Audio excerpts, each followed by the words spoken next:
This is Fleecing Olympus from Passport Game Studios. I'm here with Eric and Cecilia Highland. Hello, guys. Hello. So I just played this game and got super close to winning, but Eric ended up pulling it out in the end. So can you tell us about Fleecing Olympics?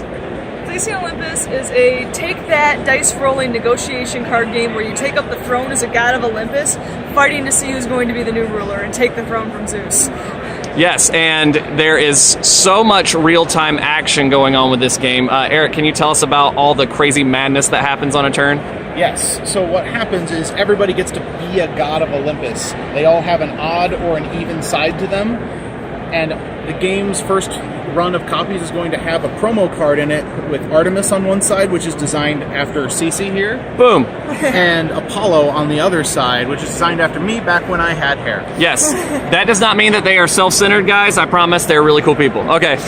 So when you have your god card in front of you, you get to pick either your odd or your even power, and because you're a god, you just get to do it. It doesn't need to match whatever the dice do. Perform that power, and then that sets this token here to either the odd or even side. Now you're going to look around the table and figure out, who do I want to take money from? Then you're going to roll the dice and see what the result was. For illustration purposes, I'm going to move this to two different numbers.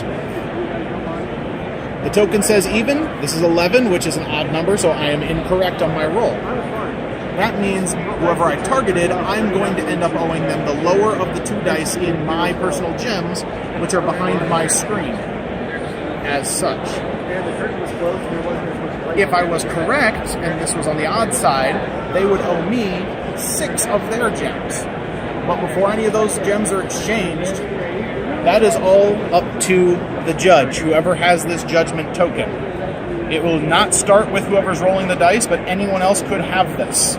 Typically, it'll be the player who ended up paying gems last round. They just get to go, after one card's been played, they can go done. And you have to pay up no matter where it's at. But before that happens, any of these cards can be played, doing things like adding one or two, fate or legend to the money being exchanged. This is an addition to the money that is being exchanged. But when fate is on the table, you cannot play legend cards. When legend is out, you can't play fate. Now, to clear the table, you can play the Shirt of Nessus or Atropos Shears. Atropos gets rid of the fate cards. The Shirt of Nessus gets rid of the legend cards. Then, if the table's open again to play whatever you want on those.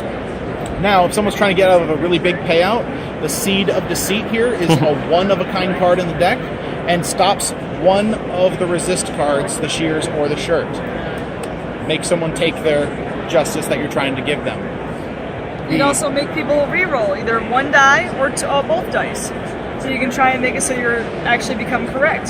You can also use Pandora's box to flip over the token to make it so maybe you're correct or incorrect. You can change the target of the roll. So maybe if they're paying out and you want the money instead, you can change it to yourself and be like, I want the payout now.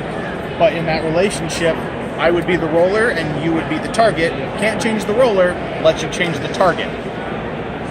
And the last thing is, these 3 cards deal with what is called the bank. It's a center pool of money that accumulates over the game. You have 5 cards in your hand. The first one is free. Every card after that costs 1 to the bank to play each additional card. So the Lotus Fruit, whoever plays this doesn't have to pay 1 to the middle. But everybody else has to put 1 in.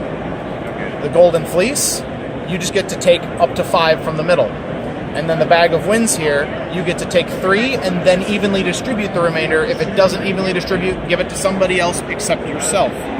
Those are all the cards that exist in Fleecing Olympus in varying quantities, which are noted in these little tiny circles that you can see on there, how many copies of the card exists. The reason why that's a big deal is because the end of the game is triggered with between 3 to 4 players, it's once through the deck. Yep. Between 5 to 6 players, you go through the deck twice. Then, once you've been through the deck, you figure out how many gems everybody has behind the screen, and whoever has the most gems is the new ruler of Olympus. Awesome. Yes, this game was incredibly intense for 3 people. There were cards flying down as quick as possible. There was some bribing going on. There was all kinds of crazy madness every time we were playing cards. That is the important part we forgot to mention there, which does link everything together, is free-form, open bribery and extortion. free to go once the dice hit the table, along with real-time card play. Once the card hits the table, it goes off, and you resolve that card. So don't be afraid to make deals. Which is the reason why bribing the judge is such a big thing. Just in life, as you should, bribe the judge. Awesome. Well, thank you guys so much for sharing your game. This game is going to be out in stores in the next couple of months, and you guys should totally check it out.